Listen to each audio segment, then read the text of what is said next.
दिल्लीत सुरू असलेल्या कॉक्रोच जनता पार्टीच्या आंदोलनाच्या अनुषंगानं छत्रपती संभाजीनगरमध्ये सुद्धा मोठा पाठिंबा आपल्याला पाहायला मिळतोय। आपण बघतोय छत्रपती संभाजीनगर शहरातील क्रांती चौकात मोठ्या संख्येनं आंदोलक एकत्र आलेत आणि शिक्षण मंत्री धर्मेंद्र प्रधान यांनी राजीनामा द्यावा अशी मागणी हे सगळे आंदोलक या ठिकाणी करताना पाहायला मिळतात। ज्या पद्धतीनं सकाळी दिल्लीतील आंदोलनावर लाठीचार्ज झाला होता आणि त्या अनुषंगाने जे आहे ते छत्रपती संभाजीनगरमध्ये हे सगळे पडसाद या ठिकाणी उमटलं चित्र आपल्याला पाहायला मिळतं आणि या ठिकाणी मोठ्या संख्येनं विद्यार्थीसुद्धा सहभागी झालेत।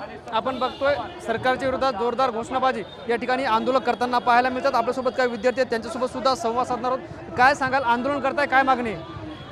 आम्ही इथं फक्त विद्यार्थी म्हणून बसलेलो आहोत। जो माणूस विद्यार्थ्यांसाठी एवढा लढतो, 20 दिवस त्या माणसाने उपोषण केलं, त्या माणसाच्या सपोर्टसाठी आज आम्ही इथं बसलेलो आहे। तो माणूस जो मागणी सरकारकडे करतोय, आमची तीच मागणी आहे। जो माणूस आमच्यासाठी लढतोय आम्ही त्याच्यासाठी लढणार, बस आमची एवढीच मागणी सध्या। एक विद्यार्थी म्हणून काय भूमिका असणार आहे? आता पेपर लीक्स ज्यासाठी पोरं पेपरसाठी एवढा प्रयत्न करतात, स्टडी करतात, मेहनत करतात, जर तेच लीक होत आहे तर ते मेहनत काय कामाची? जर चीटिंग करू देत नाही पोरांना, हां, जर ह्यांनी चीटिंग केली तर ते इलिगल आहे आणि जर सरकारने काही करून चीटिंग करवली तर ते लीगल आहे। हे नाही राहायला पाहिजे। म्हणजे सरांची मागणी आहे तीच आमची मागणी। काय सांगाल, विद्यार्थी अभ्यास करतात, नंतर पेपर फुटतो, काय परिणाम होतो विद्यार्थ्यावर?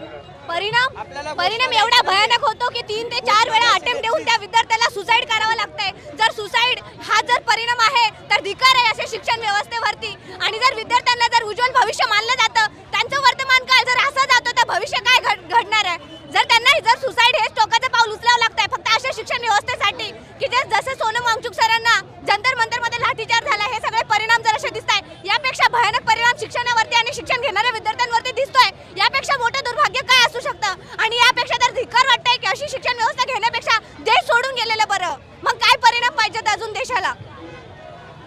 आज आंदोलन दरम्यान लाठीचार्ज करण्यात आला, काय वाटतं विद्यार्थी म्हणून? हे अत्यंत चुकीचं आहे, कारण लाठीचार्ज हा मार्गच नाही।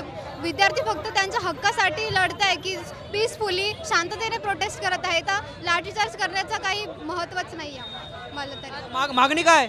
We are just demanding for the resignation of Dharmendra Pradhan because we do not need more paper leaks and do not need the deaths of students just because of the paper leaks. काय वाटतं आंदोलनाबाबत? धर्मेंद्र प्रधान यांनी राजीनामा द्यायलाच हवा, कारण शिक्षण आपल्या देशात खूप खराब झालेलं आहे।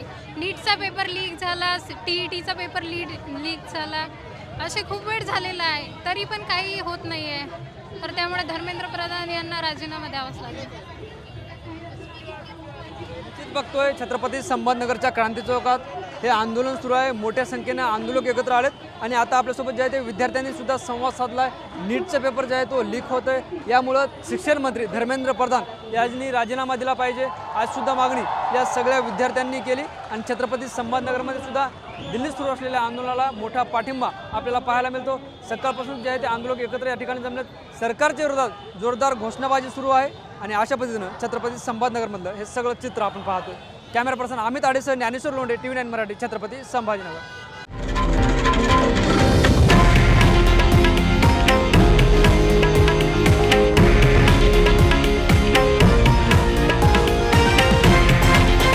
हे आहे देशातील नंबर 1 न्यूज नेटवर्क आणि आपण पाहत आहात TV9 मराठी, एकमेव।